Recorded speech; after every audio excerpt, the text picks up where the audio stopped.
Welcome to People's Republic with Brianna Griffith. We bring you news and analysis from the front lines of the global struggle for social and economic justice. I'm your host, Brianna Griffith, and here's what's going down in your backyard and across the world.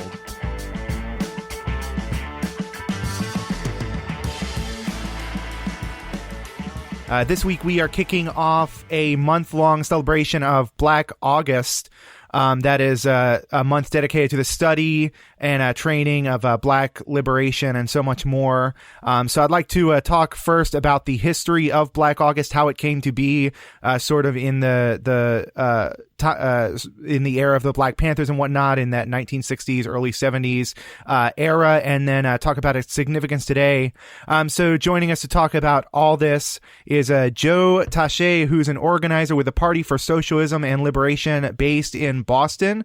We're going to be talking about Joe's article for Liberation School titled Study, Fast, Train, Fight, The Roots of Black August. So thank you, Joe, for coming back on the show.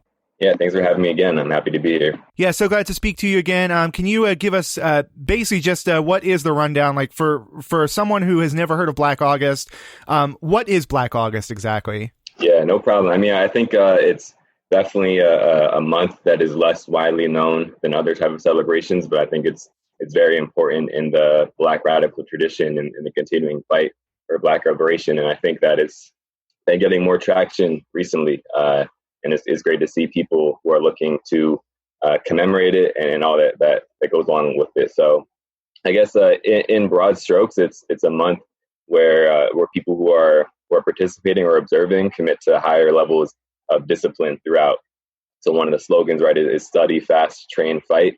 And there are different kind of pledges or commitments that people who are participating in Black August will make throughout the month as a test of discipline, an exercise of discipline, and also deepened commitment to the ongoing struggle for Black liberation. And it's really centered around the struggle against capitalist prisons, and particularly the struggle to free political prisoners. And it was founded in San Quentin prison out in California in 1979. That's when it was first observed. And that was kind of after a decade of really heightened struggle within prisons for basic rights to be treated as human, the right to education, quality healthcare, etc. within prisons. There obviously were many high-profile uprisings and rebellions in prisons during the 70s, Attica being probably the most notable or the most well-known. And I think it was formed in San Quentin prison, which is where George Jackson was held. And George Jackson was a field marshal in the Black Panther Party. And he's someone who didn't come to prison radicalized. He was incarcerated when he was 19, but was exposed to revolutionary politics in prison, talked about reading, Marx, Lenin, Mao, Franz Fanon, and really becoming invested in the struggle for Black liberation and bringing incarcerated people into that struggle. And he was assassinated by a prison guard. And shortly thereafter, the Attica uprising kicked off and really kind of ignited a wave of prison uprisings, as I spoke of. So the commemoration, it really has a hyper focus on the struggle for political prisoners. There are still many political prisoners who are held in the U.S., who have been held for decades now, who are not in good health, who need to go home to their families. And so it's really drawing attention to that issue, but also understanding all that these political prisoners have dedicated to the struggle and continue to dedicate to the struggle and not sell out their principles. And so it's a reminder for us on the inside or on the outside to not leave our comrades on the inside behind, but also to know the monumental task ahead of us in fighting for Black liberation, but for the end of exploitation across the world. And that's going to take discipline, organization, and that's really what the month is focused around instilling within us and really studying the history as well. Yeah, I think all of this is really centers around sort of a key moment in sort of the struggle for Black liberation, or at least a key moment where much of this solidified, crystallized in sort of a new form, a new stage that has had its setback since, but has now seemed to advance once more, which is to say that 1960s period of revolutionary activity where the U.S. empire itself was rapidly in decline. It was losing control of many of its neo-colonies. The empire was able to recover from that. It was able to reestablish somewhat of a sort of neo-imperialist or neo-colonialist control of much of the world order, especially with the fall of the Soviet Union. But nonetheless, it provided, I think, the first window into the possibility that the U.S. empire and just general capitalist imperialism might in fact be very, very close to its collapse. It's been this sort of ebb and flow, and I think resituating the 20th century as a period, a period of class struggle, in which capitalism, after its imperialist stage in the late 1800s, early 1900s, began its sort of long collapse, its centuries kind of long decline. It really, if you situate it in those terms, I think we see a far more kind of optimistic picture of, I think, the future, because right now there's so much about the future that looks so bleak. There's so much about, the kind of level of state repression right now that looks so bleak. But if you look at things in terms of the larger picture, if you look at things in terms of decades and centuries, rather than sort of days, weeks, months, years, we see a much kind of different picture that I think people need to keep their eye on. And that's to say, not like to be sort of with rose-tinted glasses about the world, but to understand that, in fact, liberation is once again, I think, on the horizon, that in fact it's sort of the darkest before the dawn here. So what is it about that particular period, the 1960s, that kicked off so much of the Black liberation struggle in such a way? And what is it that sort of brought down that level? Like how did that sort of state repression play out with regard to like sort of the Nixon, I'm thinking the Nixon era, sort of initiation of the war on drugs and sort of the initial years of the prison industrial complex? Why did that come to be in such a way? What made, I think, the Panthers such a threat? Yeah, I think that's a great question. I think one thing that is often not discussed is obviously there's a long tradition of organizing that led up to that period of mass upheaval in the 60s, right?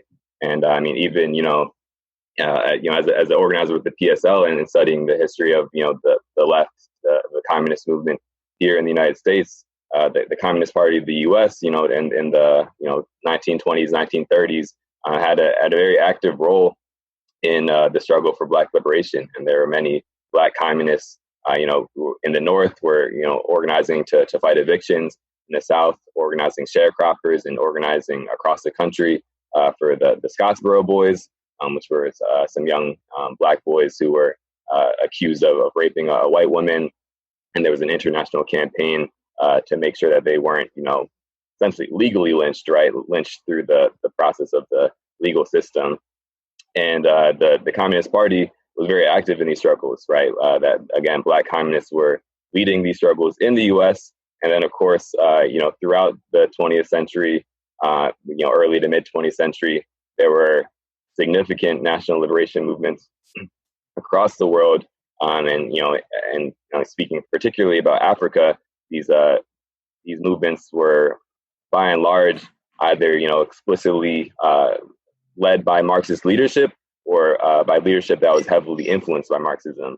And many of these leaders received training and education in the Soviet Union, right? And so I think there's a kind of a long trajectory within the 20th century, and you can even go before that, of kind of the roots of radicalism in the Black liberation struggle, right? What we call the Black radical tradition. And really, I think when you hear organizers and revolutionaries from the period of the 60s discussing the time, it really felt like there was a revolution in the air, right? I mean, I know 1960 is described as the year of Africa. I think something like 12 former colonies received or won their independence in Africa. And again, across the world, there was this upsurge in radical revolutionary movements.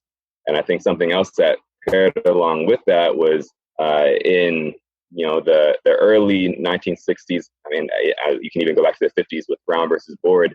There was starting to be the institutionalization of bourgeois rights for Black people, right? We started to see the end of Jim Crow, the institutionalization of voting rights for Black people, civil rights institutionalized, and yet the underlying structure of white supremacy, the underlying structure of capitalism that exploits the masses of Black people was not changed, was not overthrown.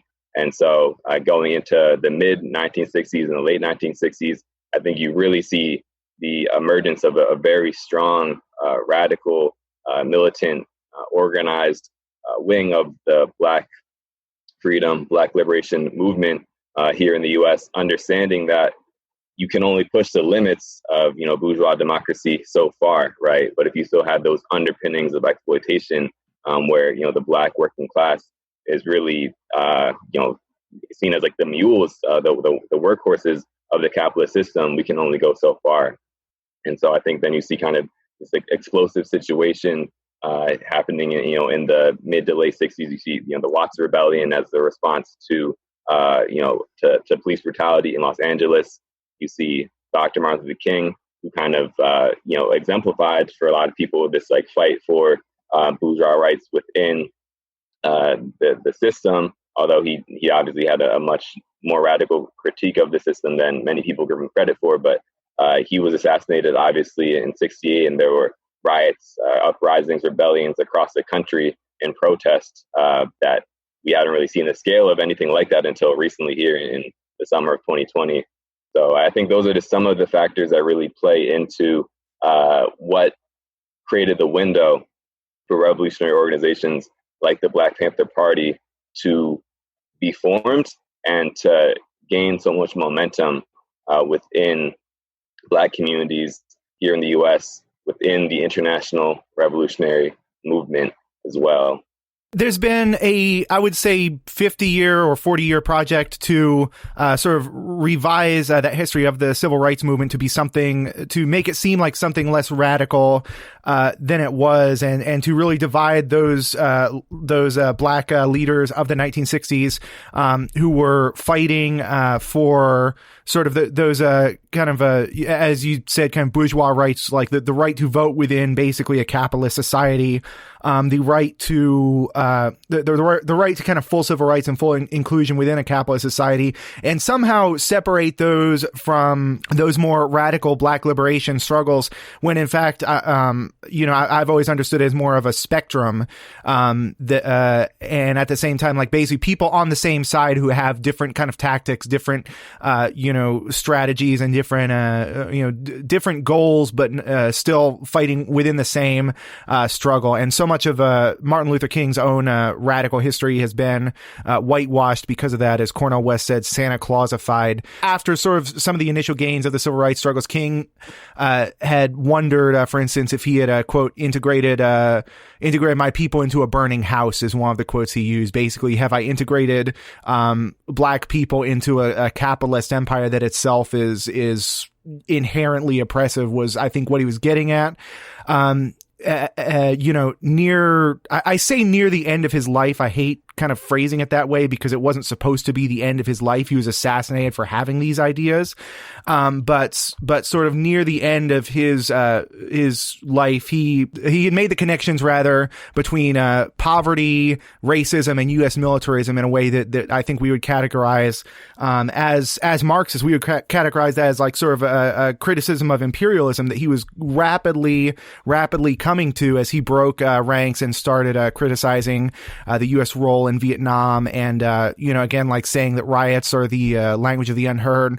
Martin Luther King himself would not be condemning the quote unquote violence. I can't, again, like not to just say that King is the only person here, but would not be trying to make these artificial divides that people such as Bill Clinton are making when he, at John Lewis' funeral, tried to say that, tried to artificially sow that divide as well between John Lewis and Stokely Carmichael. This is Bill Clinton speaking at John Lewis' funeral, saying, "And I say there were 2 or 3 years there where the movement went a little too far towards Stokely, but in the end, John Lewis prevailed." So that's that absolute sort of nonsense, trying to divide different civil rights leaders, trying to say who was the right kind of civil rights leader, who was the wrong kind of civil rights leader, and trying to make that whole thing seem so de-radicalized and put in such a different light, really is the project of the capitalist ruling class. To say that there was a total divide between, Lewis and Kwame Ture, for instance, is absolute falsehood. But it's important to continue to call those out, at least from my perspective. Yeah, definitely. I think it's extremely important, and I mean, it's revisionist history, right? Because up until the point that King is assassinated, he's seen as one of the biggest threats to the imperialist project here in the United States, right? I mean, there's a reason why he was so heavily surveilled by the FBI. Why he would constantly receive death threats. Why he would receive encouragements to kill himself. Right, like he was seen as a threat, and he was obviously a threat to the system. And I think for all the reasons that you outlined. And so, of course, then once he dies, all these politicians in both major parties try to strip his politics of any real essence, and declaw them in any type of way and hold them up as this is the ideal. This is what Black people who are struggling for equality, not even struggling for freedom, who are struggling for equality, they'll say, this is how you need to act. And it's using a caricature of this person who has real politics that we need to grapple with. And I think it's important that you really pulled up these quotes from Dr. King, because we shouldn't just kind of rely on this picture that is painted by these mainstream politicians or by opportunist so-called activists. We really need to look at what were these people's beliefs, right? What did they organize around? What did they say about the capitalist system? What did they say about war? And what would they be saying about those things today if they hadn't been taken from us at such a young age? I hate to do like sort of an arbitrary compare and contrast, but certainly many of the same issues that were present within the Black liberation struggle are still present in this particular moment, because the fundamental class relations of this country have not changed since the 1960s. The fundamental class relations of this country have barely changed really since its founding. As we talk about in a later episode with Gerald Horne, the U.S. was essentially founded as a slave owners' revolt to keep the institution of slavery alive for as long as possible. So given that so much of that, that these fundamental systems of oppression that are inherent to basically the U.S. governmental system, the U.S. state, given that so much of this is still in place, and given that the class relations and racial relations are still largely in place as they were, even if there are certainly some significant changes, what lessons can we draw from this period, from the 1960s and from the Black liberation struggle of that period? Yeah, well, I think this actually can also speak to a question that I don't think I fully spoke to earlier about the repression of this movement, right? And I think a lot of people are familiar with COINTELPRO, right? The program by the FBI to smash Black radical organizations and other revolutionary radical organizations here in the U.S. And I think obviously people are more familiar with the aspect of COINTELPRO that entailed heavy surveillance of these organizations, subterfuge, right, sending false letters to try to commit splits within these organizations, outright repression, right, teaming up with local police departments to, for example, raid the home of Fred Hampton in Chicago and murder him in his sleep. So there's obviously this aspect of COINTELPRO, this repressive aspect of just utterly destroying, any type of revolutionary independent organization. There's this other aspect, which I think is really well captured in writings by Dhoruba bin Wahad, who was a former Black Panther member of the Black Liberation Army and a political prisoner, although he has since been released and he's still active in the movement. I know he still does interviews, he still writes, he's still he's still as sharp as ever. But he wrote an essay or an article titled COINTELPRO and the Destruction of Black Leaders and Organizations. So obviously part of COINTELPRO I already spoke to, but the other part that he speaks to is the uplifting of more reformist or opportunist trends in the movement as well, right? And so pushing these politics that don't really have any bite, pushing these politics that abandon a class analysis, that abandon an analysis that leads you to understand the need for revolution, right? The need to overthrow this capitalist system and replace it with, a socialist system where, the people, the masses of working and oppressed people control the resources of society, and where the resources of society are used to the benefit of working class and oppressed people. So instead, the FBI, this kind of goes in hand in hand with Nixon as well, lifting up these kind of right wing or at the most kind of milquetoast liberal leaders in the movement, right? Lifting up that instead of looking towards revolutionary socialism, you should look to Black capitalism. And I think the movement is still dealing with the effects of this all-out offensive on revolutionary politics and this booster shot that was given to opportunist politics and reformist politics. We're still dealing with that today, right? We're still dealing with these kind of nonprofit and other type of liberal organizations that have been lifted up, get millions of dollars of funding and don't really advance any type of movement that will lead towards any type of emancipation for people.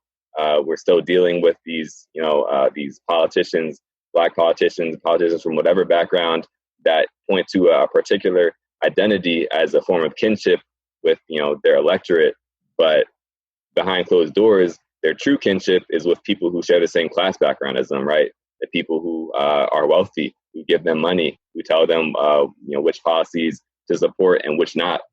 And of course, they're told to support, and they do support the policies that benefit the ruling class, that benefit the capitalist class here in the U.S. So that all that is to say is that over the course of the decades since, I would say the late 60s, early 70s, the movement has been just infiltrated with what I think Cornel West and others would call this misleadership class. And I think one of the main lessons that we can learn from the movements of the 60s and before is that there's a different form of politics, right? That this form of politics that is based around reformism, based around liberal identity politics, that isn't really the tradition of Black struggle. Of course, that has always existed. That trend has existed in one form or the other, but the dominant trend in the Black liberation struggle has had the understanding that there will be no freedom for the masses of Black people within the system that was built to exploit Black people, right? And built to build wealth off of the backs of the labor of the masses of Black working class people. And so I think by studying these movements, by learning from them, we can adapt our politics to have that revolutionary analysis. I think it's incredibly important at this time where there are uprisings across the country, again, against police terror, against white supremacy, where people are looking for the path forward, right? Are looking for what is the next step in organizing? How do we actually end white supremacist police brutality for once and for all, right? And we're not going to find those answers from these opportunist leaders that have been lifted up in the wake of the destruction of the revolutionary left. We're going to find those answers in rebuilding the revolutionary left, right?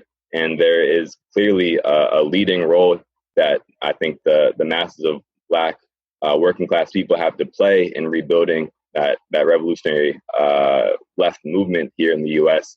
And it would be a mistake to try to do that without learning from those who came before us.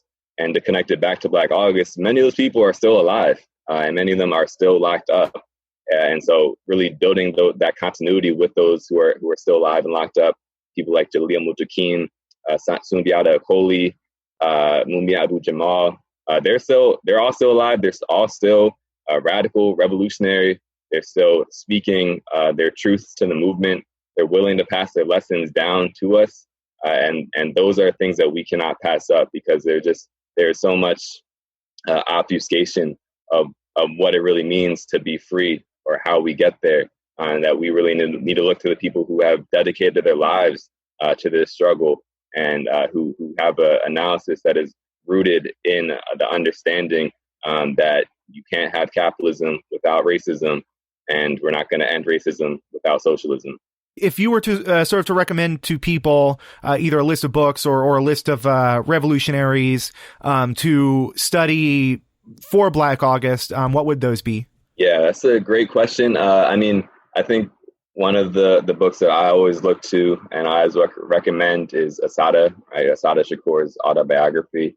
I think it's a very accessible read. It's a narrative read, but she also draws out these very sharp and clear analyses of the things that we've been discussing.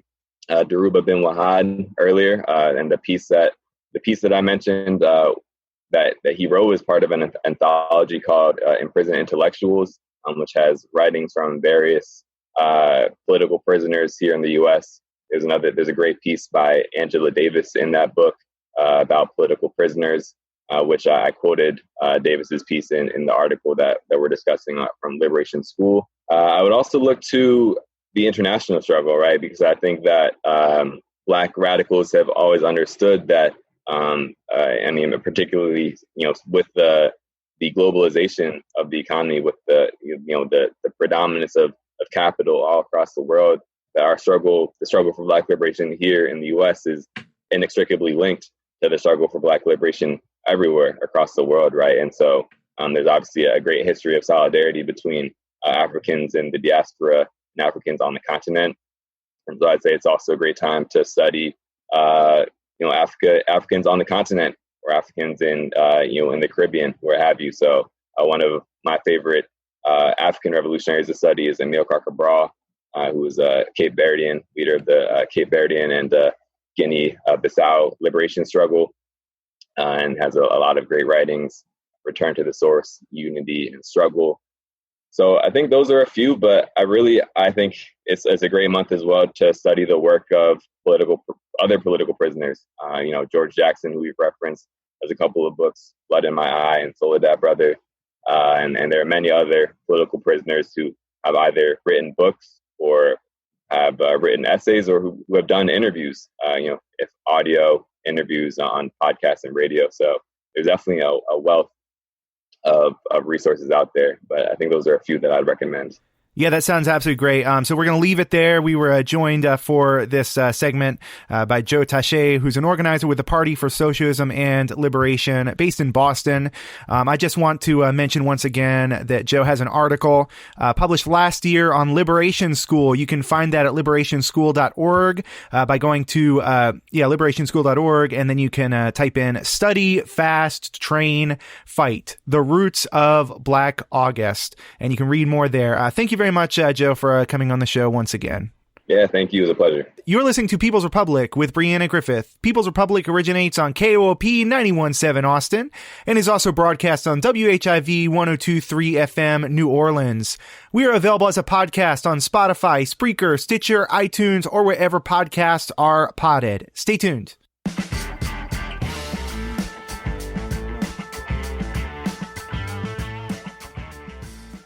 Welcome back to People's Republic with Brianna Griffith. For the second half, I'd like to talk once again about the continuing protests that have been called Black Lives Matter protests, but that are indeed rebellions against racism on a much larger scale, and I think of a much broader scope, with demands much broader than the Black Lives Matter movement generally. This rebellion in recent weeks has seen a number of violent attacks on protesters, as well as police crackdowns that are, I would say, to some degree unprecedented in recent years, but I think really echo some of the same tactics and strategies of the COINTELPRO program, but I'm more interested in just talking about sort of the general struggles on the ground, the state of the rebellion, so to speak, with organizers who are involved in that. So we're going to be talking about events that have unfolded in Denver once again. We've covered Denver a few times recently on the show. And so the first item I'd like to talk about is the pending or the threatened charges against a community leader in Aurora, Candace Bailey. And then we're going to talk about an attack on protesters that took place, I think at this point, a couple weeks ago. So to talk about all that and more, we are joined now by Lillian House, who's an organizer with the Denver Liberation Center. Thank you very much, Lillian, for coming back on the show. Thanks for having me, Brianna. Let's start with this first item where Aurora Police Union President Mark Sears announced his intention to file criminal charges against community leader Candace Bailey. Can you bring us into what this story is all about? Yeah, so, with the Elijah McClain was murdered here by Aurora Police actually in August of last year. We're coming up on the 1-year anniversary in about 2 weeks. And, with the the igniting of the, anti-police brutality struggle beginning with the murder of George Floyd, a lot of public attention here locally has gone back onto Elijah McClain's case, some 8 months later. And so we have been, part of this struggle since he was murdered. And with the renewed attention, we've been leading these, really large protests, demanding accountability, demanding justice. The killers on the Aurora police force have not even been fired yet. And so for the past 2 months, Aurora police has been taking a lot of heat for these mass protests, the way that they've cracked down on them. They've had national attention and even international attention. And we have been just very aware how, irritated this has made the local police force. And so, what we're looking at here, we believe is just blatant retaliation. So what this is one of the organizers that we work very closely with, her name is Candace Bailey, gave a speech before a rally that we had about 2 weeks ago. And she made comments about, rhetorical comments saying something related to burning down, police headquarters, really as a rhetorical expression of rage. But we have been leading nonviolent protests. And so the police, like you said, the police union president, Mark Sears, then came out and went straight to the media and said that he was planning to file charges of terrorist threats against this organizer for the comments that she made in this speech, despite the fact that she had not participated in anything like terrorism on this police station. And so he's really just announced his intention to do this. The charges haven't been filed yet. I think that the intention is to scare organizers out of, continuing to build the struggle against the Aurora police, who just have not had a break. We haven't given them a break. Of course, on the one hand, I don't want to minimize the very real possibility that the police try and follow through with these absolutely bogus charges. But you think the idea here is to essentially to send the message to protesters that they will be facing severe police charges if they speak out against police brutality. Yeah, absolutely. I think that is the intention here. They don't really have, the other things that they have done to try and intimidate us out of protesting, including cracking down with, their less lethal ammunition, deploying tear gas and rubber bullets against protesters, and even calling protesters and intimidating them, telling them that they're going to have charges if any damage is done under their watch. They've been making a lot of phone calls like this, and they still haven't been working.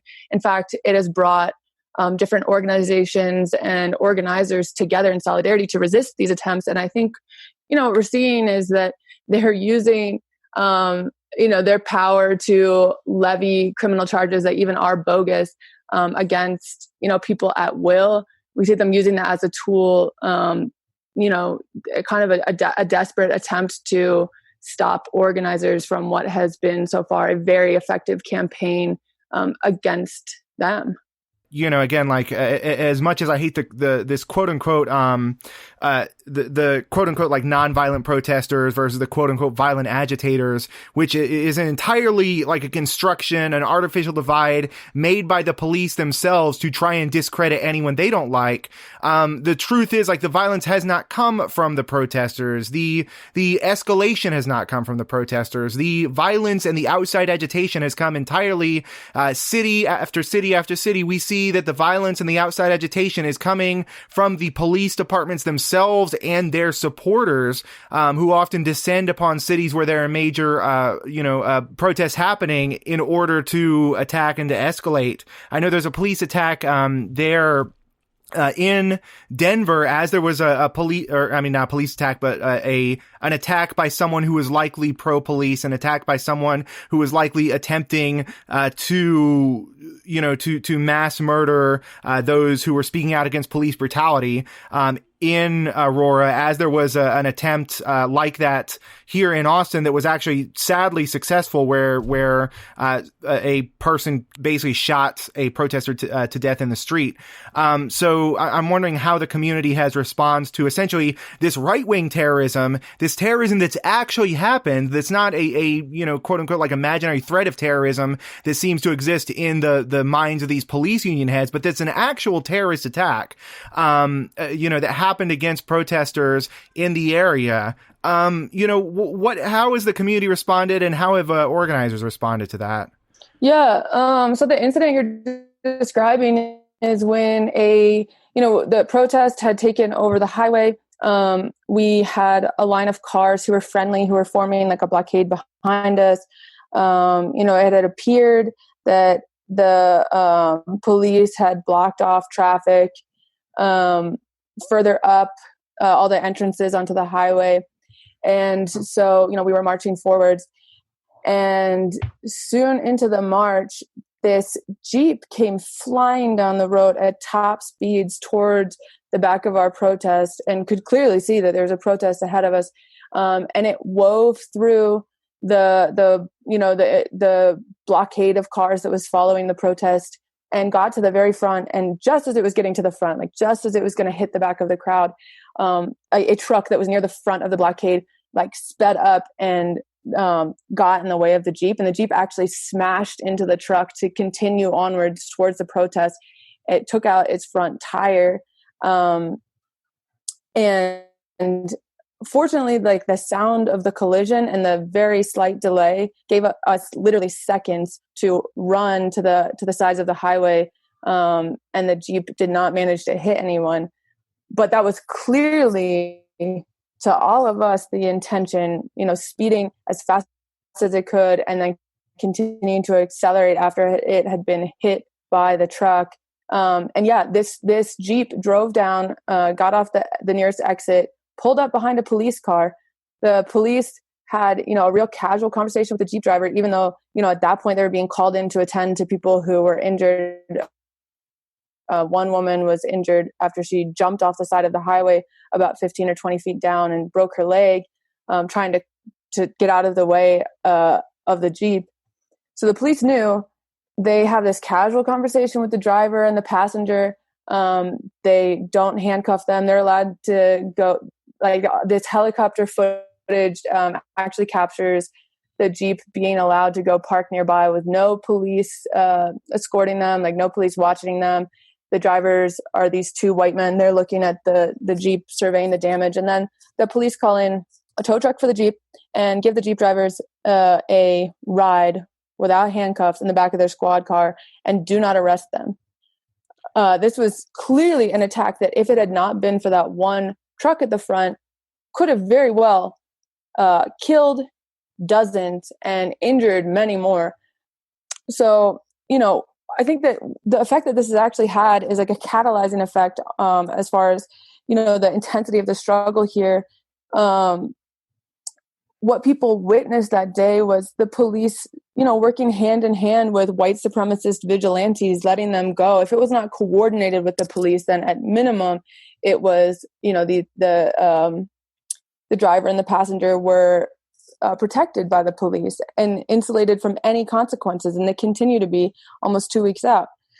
So, what we've been hearing a lot in the community is just like people actually doubling their commitment to the anti-racist fight, understanding that what we just witnessed was, an expression of how deeply racist and violent this society is. And to say that the intensity of the struggle is increasing, I think to your point about this contrast between this like false divide between violent and nonviolent protesters, the violence that they're always talking about is like property destruction.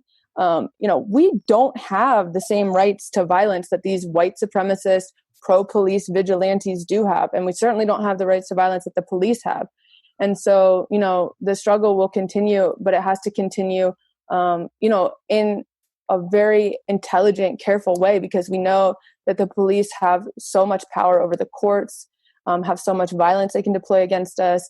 They can, take us into their custody. It's a scary situation. They're a scary foe to come up against. And I think that they were trying to make their power even more clear by threatening the organizer, Candace Bailey, after we had also been victimized by, white supremacists who they supported. The way police would treat, for instance, like anti-fascist counter-protesters in years back, during the Trump administration and even before, when people would show up to non-violently protest against fascists, we were greeted, with just scores and scores of DPS lining up in military formation to make sure that no one could harm a hair on the head of, fascists who they were basically like going all out to give platform to.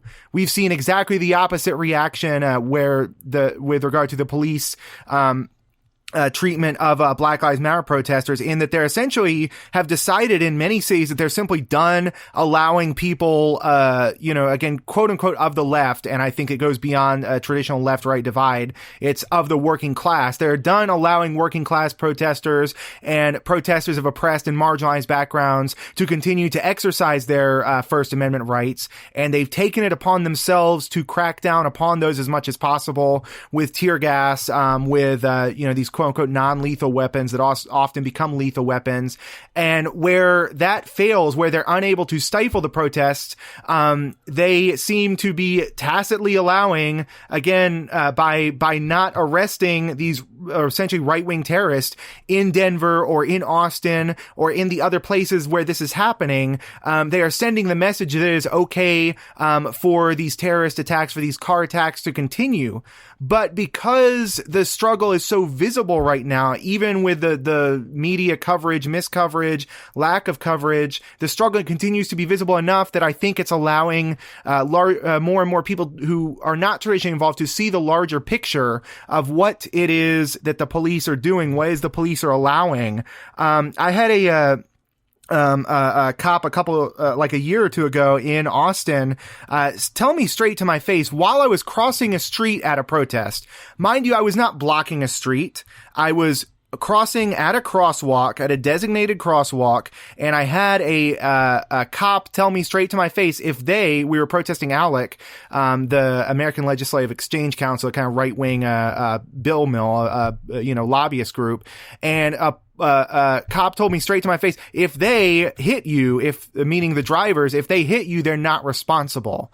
And so police have been allowing these acts, essentially have been sort of green-lighting these acts of terrorism, for years and years and years. But now it's, I think, more visible in a way, that it's, to some degree having the opposite effect, that it's emboldening protesters, that it's galvanizing communities who might have not felt galvanized. Yeah, I definitely agree. And I think that seeing this all play out has been a very, educational experience for the hundreds and thousands of people who've been participating in these protests, and also just the people in the community paying attention.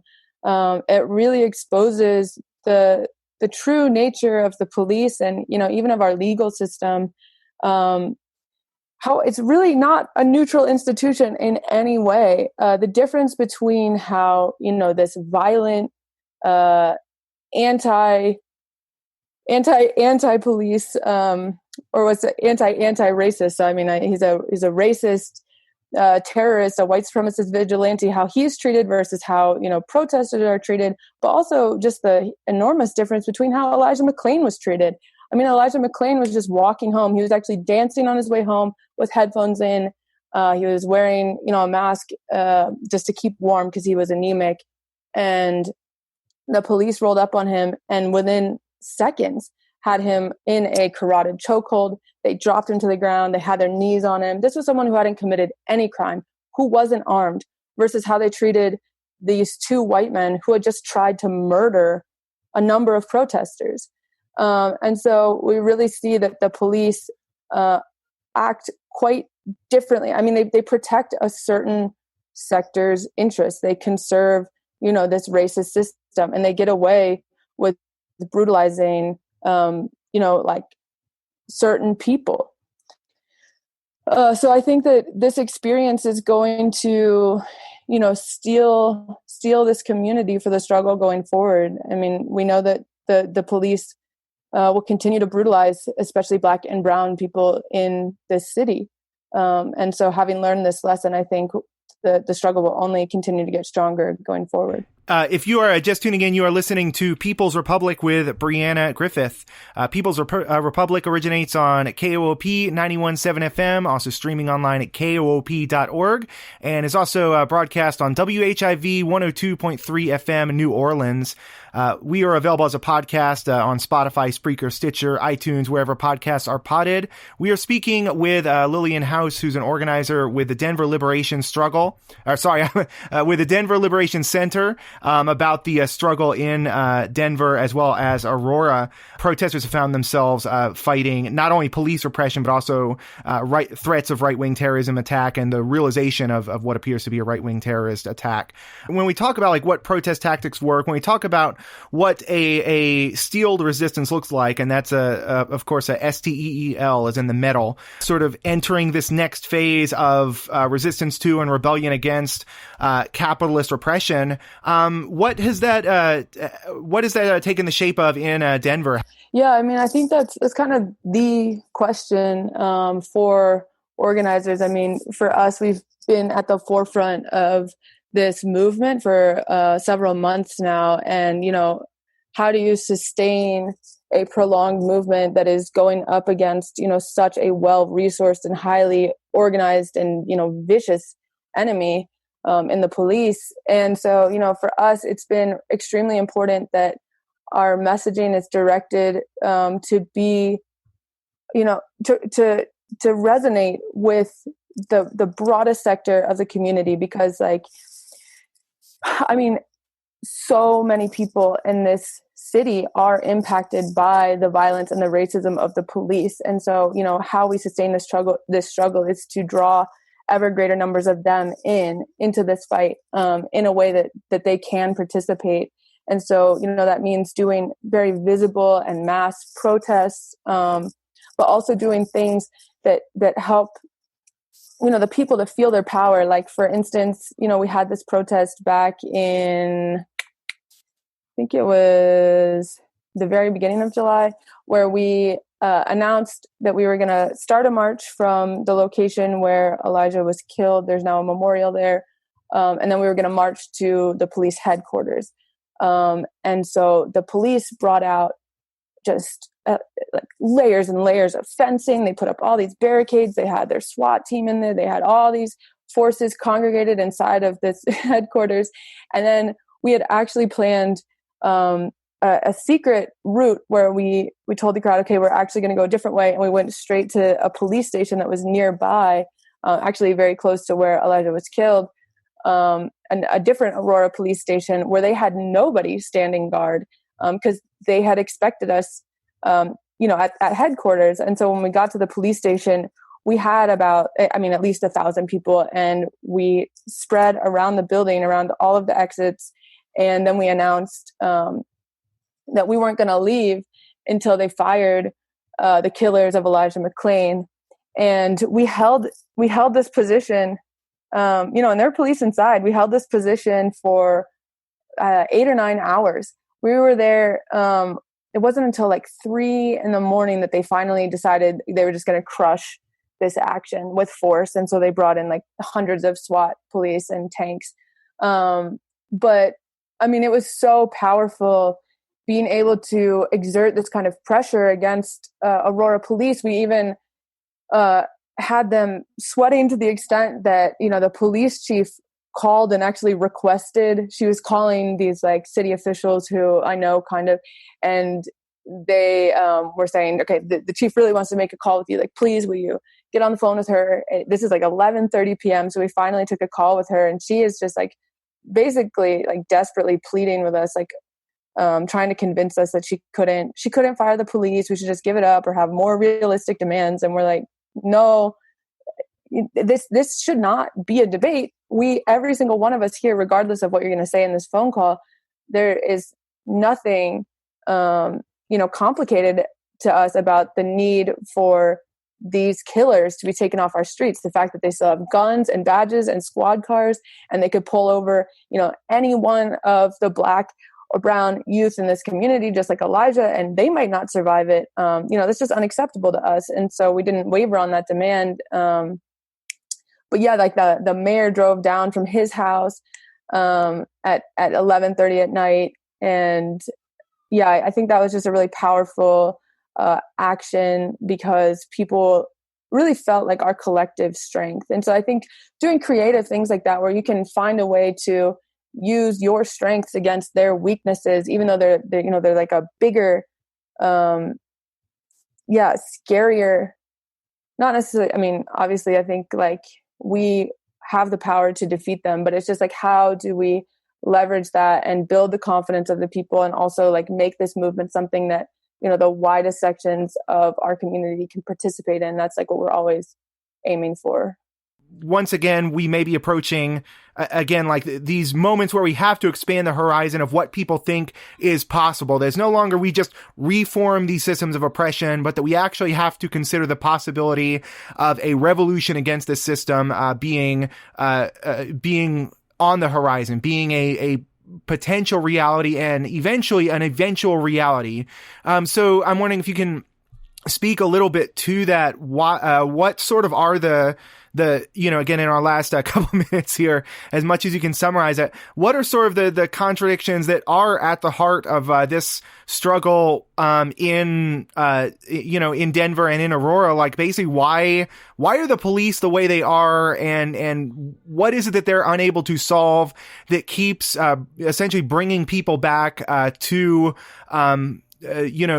the protest movement, to the rebellion? Like, why can't the police solve this, and why, what is it that keeps bringing people back?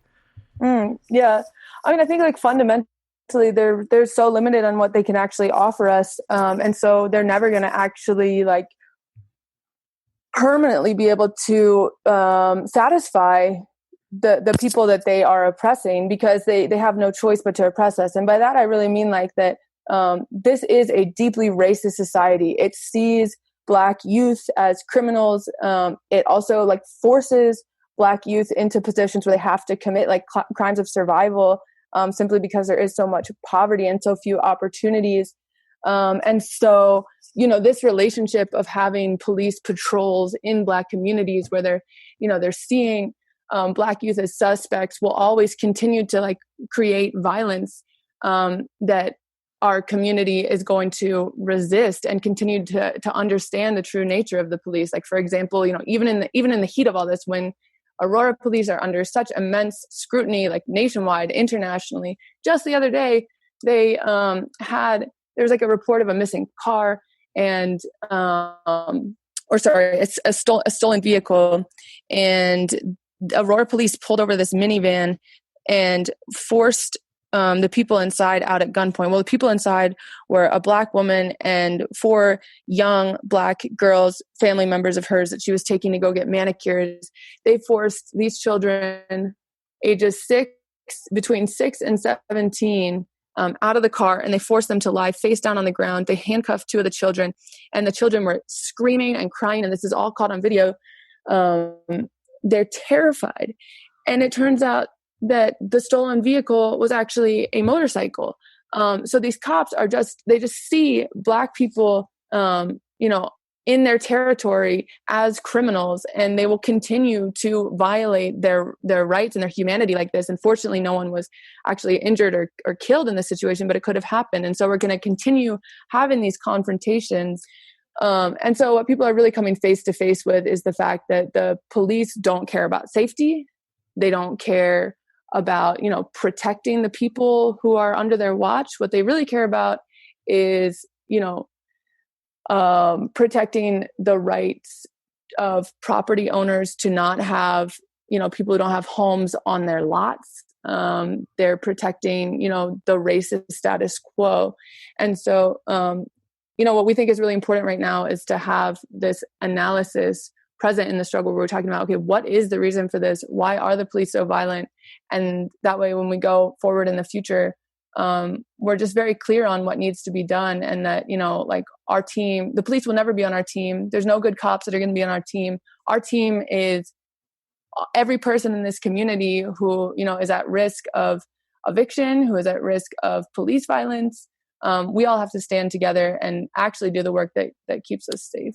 Yeah, I think that's an absolute great place to end it. We're going to wrap up there.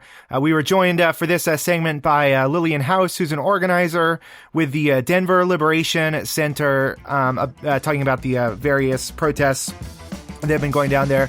Thank you very much, Lillian, for coming back on the show once again. Thank you. That's all we have for this week. You have been listening to People's Republic with Brianna Griffith.